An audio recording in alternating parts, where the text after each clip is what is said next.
J'ai aucune idée d'intro originale aujourd'hui.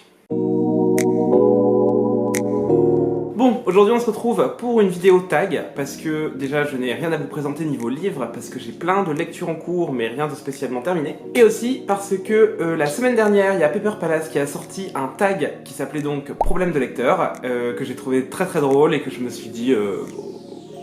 on va lui piquer. Bon alors c'est un tag qui a déjà quelques années, mais vu que je suis assez nouveau dans le booktube game, je me suis dit que j'allais la traiter que maintenant. Et donc ce tag, comme son nom l'indique, il va parler de tous les problèmes qu'on a en tant que lecteur. Il est constitué de 11 questions il me semble, et puis un peu comme Paper Palace l'a fait dans sa vidéo, que je vous mettrai d'ailleurs en barre d'infos, et bien pour chaque question, je vais vous parler d'un livre qui m'a fait penser à cette question, ou qui est en rapport avec la réponse que je vais lui donner. Enfin bref, ça a l'air compliqué comme ça, mais vous allez comprendre, pas de panique. Et puis désolé pour les bruits de voiture, mais aujourd'hui j'ai pas mon micro, donc je filme avec le micro de l'appareil. Alors la première question du tag, c'est: tu as 20 000 livres dans ta palle, comment décides-tu de ta prochaine lecture? Alors moi déjà c'est simple, le jour où j'ai 20 000 livres dans ma palle, je ne serai plus là pour les lire, parce que à chaque fois que j'achète un nouveau livre et que je le ramène à la maison, je me fais littéralement buter par mon copain, parce qu'on a soi-disant plus de place pour les ranger dans l'appartement. Et donc voilà, quand j'achète un livre, 2 livres, 3 livres, 5 livres sur une semaine, c'est la catastrophe. Alors 20 000 livres, je serais déjà 6 pieds sous terre avant d'avoir pu les lire. Mais enfin bref, dans l'idée éventuelle qu'un jour j'ai 20 000 livres dans ma palle, comment est-ce que je fais pour choisir? Clairement je prends celui qui me fait le plus envie. C'est un peu nul comme réponse, mais ça me paraît plutôt évident en fait. Quand on regarde sa pile de livres à lire, on se dit toujours: ah, celui-là il me fait trop envie maintenant, et peut-être qu'une heure après il y en aura un autre qui nous fera envie. Mais voilà, j'irai au gré de mes envies et de mes besoins. Et d'ailleurs, pour cette question, j'ai choisi de vous parler d'un livre que j'ai acheté il y a genre une semaine, 2 semaines peut-être, et que je rêve de lire depuis que je l'ai acheté, mais je ne peux pas. Il s'agit du dernier Haruki Murakami. Oh, il y a une trace dessus. Il s'agit donc du dernier Haruki Murakami qui s'appelle Le Meurtre du Commandeur, qui est en 2 tomes, et voilà, je l'ai acheté peu après sa sortie. Je ne pense qu'à une chose, c'est le lire, mais j'ai déjà pas mal de livres en cours. Il y a le challenge Déo de Hurlevent, parallèlement à ça j'essaie de finir Anathème, j'ai encore 1 ou 2 livres à lire pour terminer mon Pupkino Autumn Challenge. Donc voilà, ça sera pas pour tout de suite, mais je compte bien le lire en décembre, et pourquoi pas le faire rentrer dans ma palle du Cold Winter Challenge si je me décide de le faire. Deuxième question, tu as lu la moitié d'un livre et tu ne l'aimes pas, que fais-tu? C'est assez compliqué comme réponse, parce que je suis pas trop du genre à abandonner un livre. Faut savoir que je suis quelqu'un d'extrêmement positif dans la vie de tous les jours, et que à chaque fois que je regarde un film, que je regarde une série, que je lis un livre ou que j'écoute de la musique, j'essaye toujours de trouver du bon dans ce que j'écoute. Sauf bien sûr quand ça me révolte avec les propos sexistes, homophobes, racistes, bref, tout ultime. Mais voilà, en général, j'essaye toujours de trouver du positif dans ce que je lis, dans ce que je regarde, dans ce que j'écoute. Et donc voilà, j'essaie toujours de m'accrocher à ce qu'il y a de bien, parce que je pars toujours du principe que derrière une œuvre, il y a toujours quelqu'un qui a travaillé, qui a mis beaucoup de lui-même dedans, et que voilà, ça serait bien d'essayer de trouver du bon là-dedans. Bon, bien sûr, je vous parle pas du livre d'Éric Zemmour, ça on peut déjà le jeter à la poubelle. Donc voilà, c'est assez rare que j'aime vraiment pas un livre, et quand c'est le cas, j'essaie quand même de le terminer pour savoir jusqu'à la fin si vraiment il est mauvais. Mais quelques livres font exception à la règle, comme par exemple le livre de Don DeLeo qui s'appelle Cosmopolis. Vous avez dû en entendre parler il y a quelques années quand le film est sorti, parce que dedans il y avait Robert Pattinson, et que oui, il est plutôt pas mal. Mais voilà, avant d'aller voir le film, je me suis dit je vais lire le bouquin. J'ai lu la moitié. Le livre est pas très gros, hein. Le livre fait un truc genre 220 pages, et je me suis arrêté page 128, donc vraiment à plus de la moitié, c'est dommage, mais j'en pouvais plus. C'était de la grosse branlette intellectuelle sans queue ni tête. J'ai trouvé que ça n'avait aucun intérêt, donc c'est vrai que je me suis dit on arrête les frais, j'ai d'autres choses à lire. Donc voilà, celui-ci je l'ai abandonné, j'en ai déjà abandonné quelques autres, mais mine de rien, quand j'aime pas un livre et que je suis à la moitié, j'essaie toujours de me dire allez finis-le. Troisième question, la fin de l'année approche et ton challenge Goodreads n'est toujours pas terminé. Comment faire? Alors il faut savoir que moi je n'ai jamais fait de challenge Goodreads, je ne me suis jamais fixé un nombre de livres à lire dans l'année. J'ai soif. Donc oui, je ne me suis jamais fixé un nombre de livres précis à lire dans l'année, donc c'est vrai que j'ai jamais eu ce problème de « Oh non, j'ai pas fini mon challenge Goodreads », même si je pense que pour 2019, je vais tenter l'expérience. Mais voilà, j'ai jamais été confronté à ce problème, même si je suis confronté à un autre problème de challenge, qui est celui du Pupkin Autumn Challenge, que je n'ai pas encore terminé.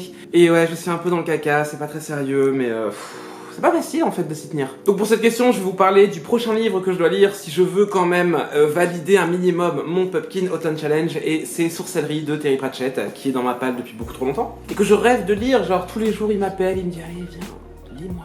Et moi je résiste, parce que d'abord je dois terminer mes livres en cours. Mais voilà, c'est le prochain que je dois lire pour valider ce Pumpkin Autumn Challenge et tourner la page, passer à autre chose, et me remettre un peu de stress avec le Cold Winter Challenge. Je suis désolé là, mais la luminosité elle est grave pourrie, il fait trop pas beau aujourd'hui à Lille.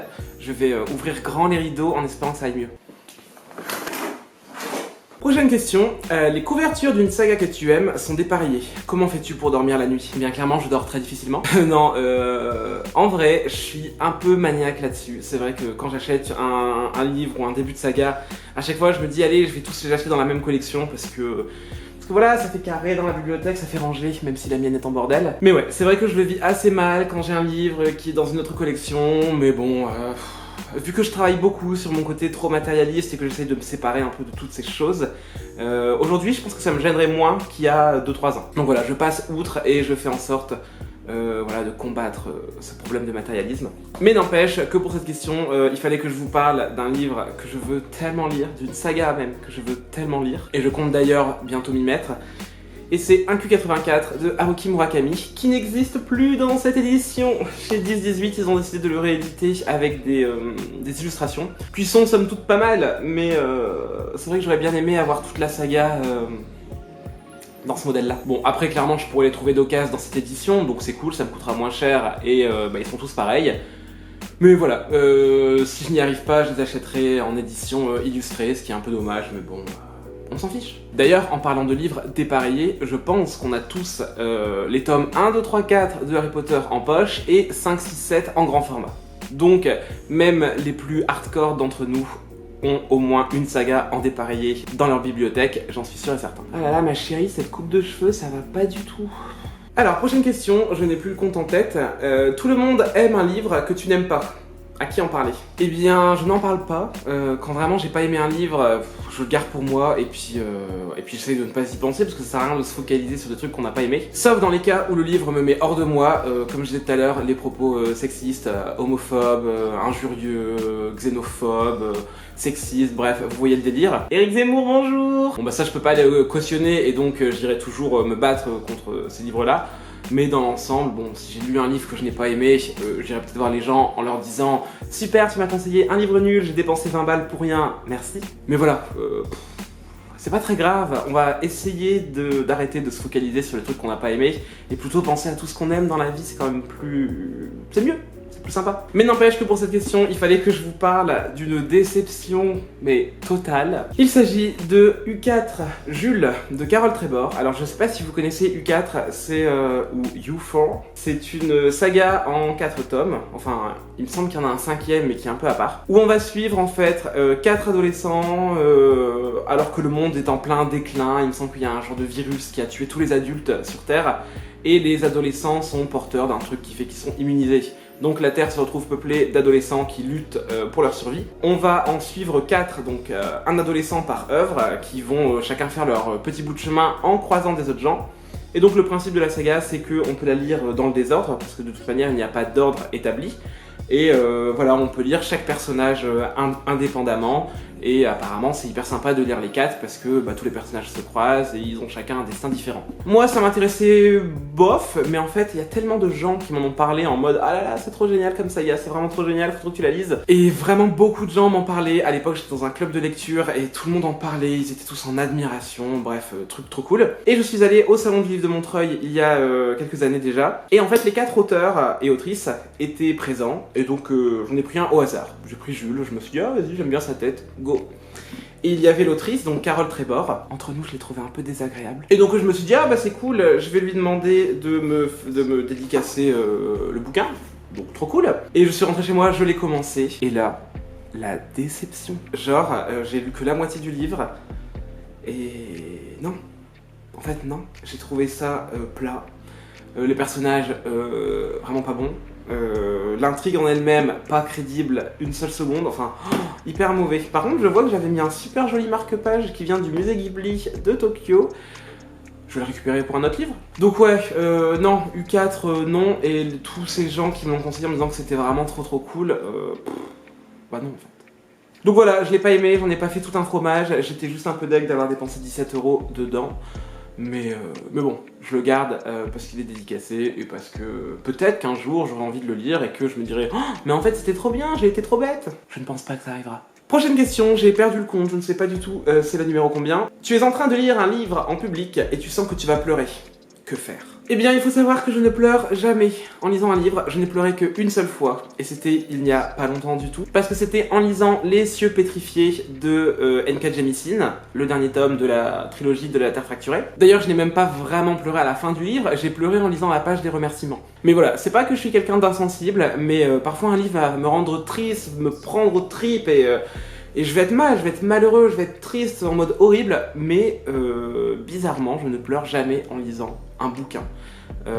Par contre, au contraire, je rigole extrêmement souvent. Le nombre de fois que je lis un livre qui a un passage drôle et que j'éclate de rire dans les transports en commun, ça me gêne pas, hein. Les gens me prennent pour un fou, mais au final, c'est pas grave. Il y en a même certains parfois qui me demandent ce que je lis parce que ça les surprend que de voir quelqu'un éclater de rire, et donc souvent je leur montre le bouquin et peut-être que j'ai déjà réussi à faire acheter des livres à des gens. Mais voilà, pleurer en lisant un livre, ça ne m'arrive jamais. Par contre, ce qui est drôle, c'est que, à contrario, quand je regarde un film, je pleure très facilement, et par contre, je ne rigole jamais. Tu peux me montrer le film le plus drôle du monde, je vais peut-être sourire, et intérieurement, je vais me marrer. Mais je ne vais pas rire aux éclats devant un film.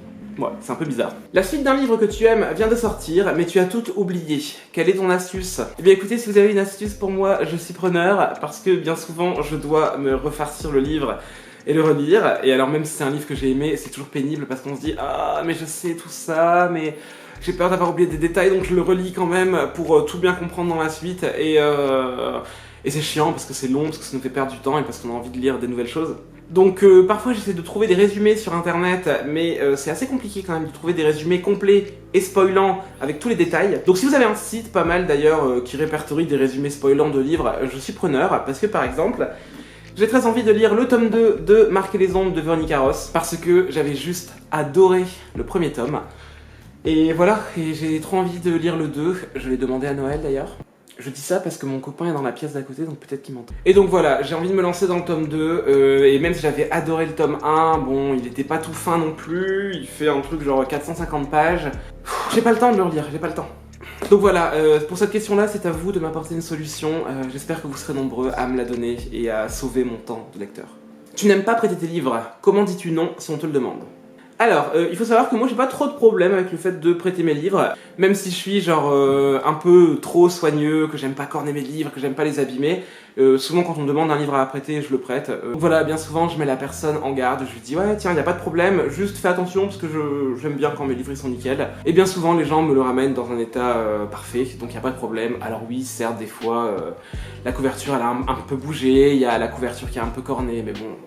C'est pas grave, il faut bien le lire, le livre. Donc voilà, dans l'ensemble, pas trop de problème avec le fait de prêter mes livres. D'ailleurs, je ne compte pas le nombre de romans graphiques, de sagas, le nombre de livres que je prête, je pense que je peux ouvrir une bibliothèque. Par contre, j'ai un peu du mal quand les gens me les ramènent en mode dégommé. Par exemple, un été, j'ai eu le malheur de prêter un livre à une de mes sœurs. Ça va, Sam? J'espère qu'elle regardera pas cette vidéo, parce que sinon ça va faire des histoires. Et je lui avais prêté un livre de Maxime Chatham qui s'appelle Les Arcanes du Chaos, et quand elle me l'a ramené de vacances, j'ai eu l'impression qu'il avait fait un tour dans la piscine avec elle. D'ailleurs, j'aurais bien aimé vous le montrer là, mais je ne l'ai pas parce que je l'ai prêté à une amie. Ça va, Maud? Donc voilà.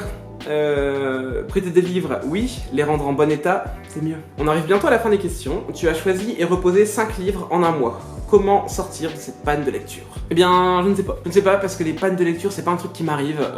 Il y a des périodes où je lis un peu moins que d'autres, mais globalement, j'ai toujours un livre en cours. Mais voilà, si j'avais un conseil à donner, ça serait essayer de relire un livre que vous avez déjà lu et que vous avez particulièrement aimé. Ou alors, aller faire un tour en librairie et essayer de trouver un bon roman graphique qui vous donne bien envie. Et ça, c'est quand même un remède universel, quoi. Un livre avec des images. C'est quand même carrément plus parlant qu'un gros pavé de 5000 pages écrit en tout petit. Donc ouais, je pense que quand on est un peu découragé, il faut se lancer dans un truc un peu plus simple d'accès, qui va nous parler, un truc pas trop long, comme ça c'est bien de se relancer, et je pense que c'est une bonne solution. D'ailleurs, en parlant d'un livre que j'ai commencé et que j'ai reposé et que j'aimerais vraiment bien finir un jour, c'est le passage de Justin Cronin. C'est quand même le tout premier livre que j'ai présenté sur la chaîne, donc il y a genre 1 an et demi. Et je ne l'ai toujours pas terminé, j'en suis à peine à la moitié, on va dire au premier tiers. Et bon, j'ai quand même lu 352 pages, écrit en police mouche, donc j'ai quand même lu pas mal, mais bon, c'est une sacrée pavasse, hein, il fait un truc genre 1000 pages passées. Je le terminerai un jour, je le terminerai, c'est sûr, et je ferai une vidéo dessus, parce que j'attends que ça. Mais oui, ça nous arrive à tous de commencer des trucs et de les reposer, et de se dire je les finirai un jour, et 1 an et demi plus tard, ils sont toujours là, seuls, à pleurer, à attendre qu'on les lise. Et donc, avant-dernière question, trop de livres te font envie, comme d'habitude. Tu en achètes combien ? Alors là c'est variable, ça dépend surtout de la période, parce que par exemple en décembre j'ai interdiction formelle d'acheter quoi que ce soit, vu que Noël arrive, tout ça, j'ai plus le droit. Et puis ça va dépendre aussi de l'état de mon compte en banque, parce que voilà, je pense qu'on a tous des factures à payer, des courses à acheter pour pas manger du carton-pâte. Et donc oui, c'est variable, parce que de toute manière il y a toujours 1 milliard de livres qui me font envie. Par exemple, là, si je devais en citer quelques-uns d'un coup, il y aurait Saga tome 3, Marquer les ondes tome 2. Moi, ce que j'aime, c'est les monstres, City of Ghosts, Sorcière de Mona Chollet, ou encore L'espace d'un an de Vicky Chambers, Le Magicien d'eau, Yassi Petergard, le tome 1, Le Chemisier de Bastien Vives, Le Lac aux îles enchantées de William Morris, L'Appel de Cthulhu de Lovecraft en version illustrée, L'Indésirable de Sarah Waters, ou encore La Nuit des temps de Bergerac. Bref, j'ai toujours 1 milliard de livres qui me font envie, et j'attends parce que j'ai pas de sous, parce que j'ai déjà trop de livres à lire, et voilà, je les lirai un jour. C'est variable. C'était un peu nul comme réponse, je suis désolé.